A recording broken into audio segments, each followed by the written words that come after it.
Hello everyone, this is my review of this outdoor chair with Ottoman. It comes pretty well packaged and these are all the components for it. It comes mostly put together, but you do have to do some assembly that takes you about 20-30 minutes.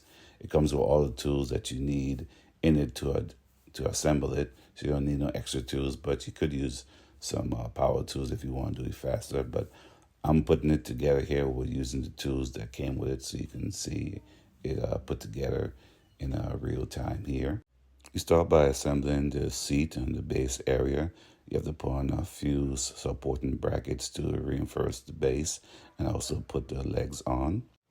Then you attach your brackets for supporting your backrest and putting on your side arms to hold the backrest together.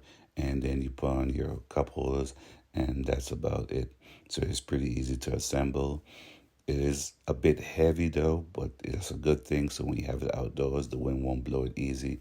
It won't move around on you. And this chair can actually fold all the way down flat, so it's easy. So it makes it easy for storing in a shed or getting it out of the way if you need it. And also the ottoman is built into the chair, so you just pull it out and it's right there ready for you to use, and you just push it back in. So I like this chair and I hope this review helps.